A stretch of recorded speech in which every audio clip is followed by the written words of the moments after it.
5, tunggu dulu, satu ayat, Efesus 5 ayat 2. Dan hiduplah di dalam kasih sebagaimana Kristus Yesus juga mengasihi kamu dan telah menyerahkan dirinya untuk kita sebagai persembahan dan korban yang harum bagi Elohim. Ibu Darmi. Itu Bang Juma. Oke, baik Bu, 1 menit dari saya ya Bu ya. Nah, gini, Tuhan mengatakan apa di luar daripada apa yang Ibu katakan barusan. Kalau kita melihat di dalam kitab Keluaran, satu poin, saya minta cuman sebentar aja Bu. Keluaran 3, apa yang Tuhan katakan di sana. Kita tidak akan mungkin bisa lolos dari apa yang Tuhan katakan di dalam kitabnya saudara kita yang Anda gunakan juga. Di Keluaran 23 itu kan sudah sangat jelas. Kita lihat punya ya. Tuhan mengatakan begini.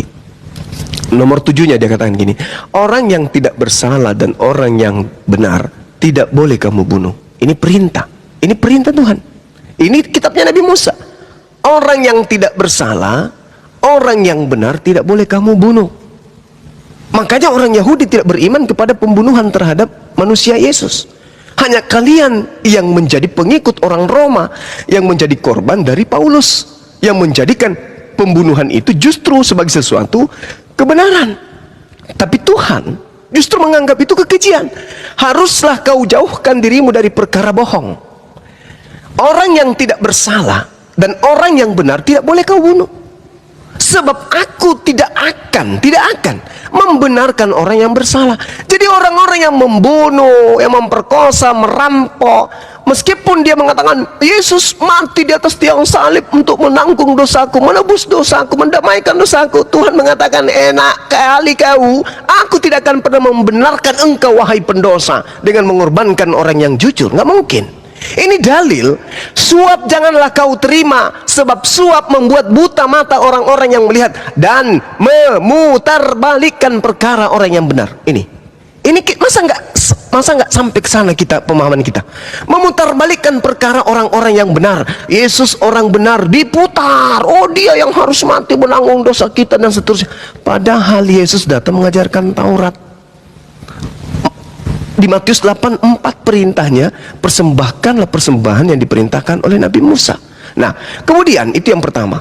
Yang kedua, ketika kita melihat apa yang Tuhan katakan di dalam Amsal 6.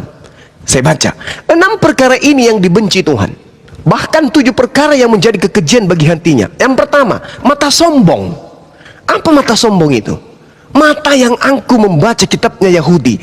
Jangan ada ilah lain di hadapanku. Tidak ada ilah yang dibentuk selain aku dan sebelum aku dan setelah aku. Tapi diobrak-abrik segala macam, dibohongi data-data itu. Lalu yang dikedepankan adalah data yang muncul belakangan dari Roma. Yang kedua, lidah dusta. Apa lidah dusta itu? Perkataan yang menyatakan Yesus Tuhan, Yesus ilahi, Yesus ini dan itu dan oto dan onda dan seterusnya. Padahal itu tidak bersumber dari Tuhan Bapa. Tangan yang menumpahkan darah yang tidak bersalah. Ini yang dilakoni kemudian oleh penyaliban, dikelilingi oleh penyaliban. Tuhan marah, murka kepada dan benci kepada orang-orang yang melakukan penyaliban. Apalagi yang mengimani penyaliban.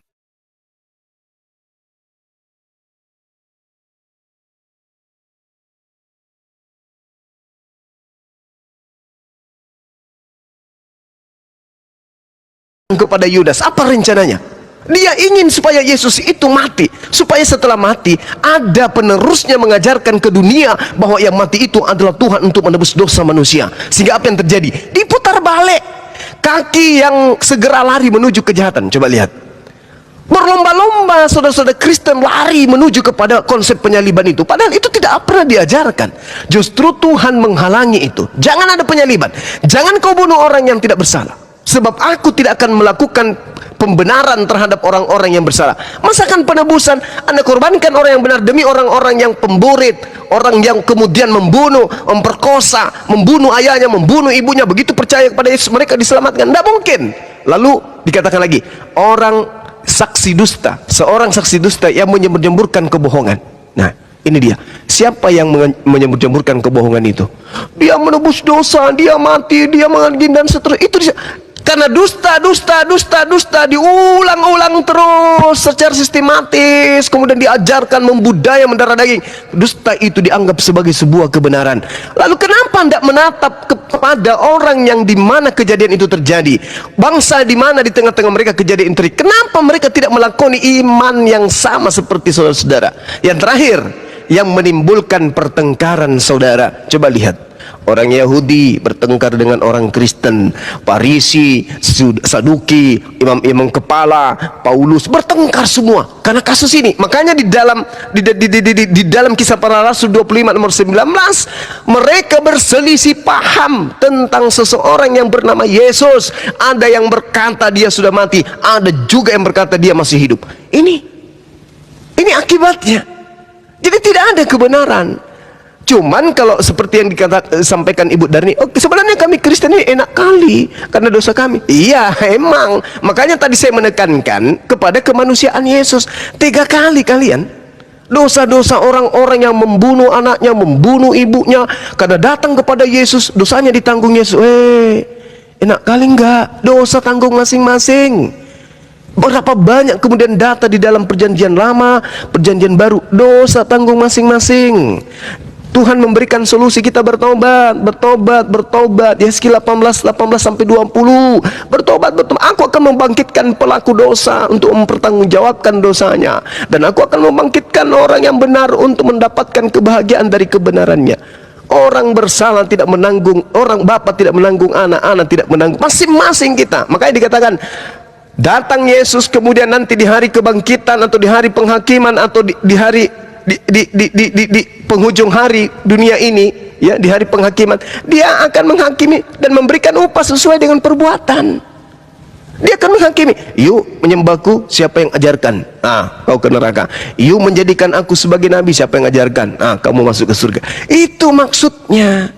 Jadi cobalah teman-teman, pikirkan lagi, apakah kita ini sudah beragama sesuai dengan ajaran nabi yang kita percayai, atau justru kita bertentangan dan kita hanya direcoki? Karena dikatakan nabi-nabi palsu itu akan menyesatkan banyak orang, Dan coba lihat, ini terakhir sekali, 30 detik di dalam kitab saudara. Saya nggak usah pakai Quran, saya pakai kitab saudara. Di dalam 2 Yohanes 1 nomor 7. Siapakah penyesat itu? Dia yang pergi keluar dari Yerusalem lalu berjalan menuju ke seluruh penjuru bumi, yang tidak mengaku Yesus datang sebagai manusia. Itulah planos, penyesat, pembohong, pendusta itu, dan itulah antikristus. Bagaimana ciri-ciri pendusta itu?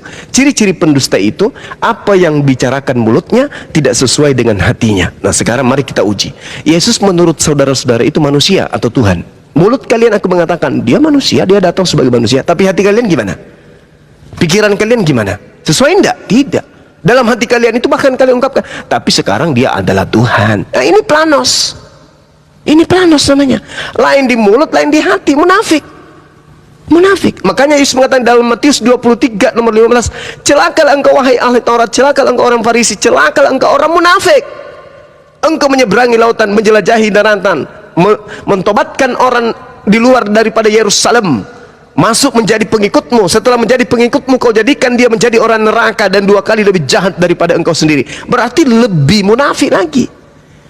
Penyesat itu adalah yang pergi ke seluruh dunia yang tidak mengaku Yesus datang sebagai manusia. Nah, Yesus datang sebagai manusia. Ya, mana mayatnya? Enggak usahlah kita bicarakan mayatnya. Pokoknya dia sudah. Ya, ini tanda-tanda, ini penyakit hati namanya. Ini sudah tanda-tanda. Karena itulah kemudian, ya, mari kita sekali-sekali menggunakan data akal untuk kita berdiskusi sambil bercanda. Kita tidak perlu hujat-hujatan. Demikian dari saya, Bang Suma dari Makassar. Manusia tergantung di rumahnya sendiri. Tepuk tangan.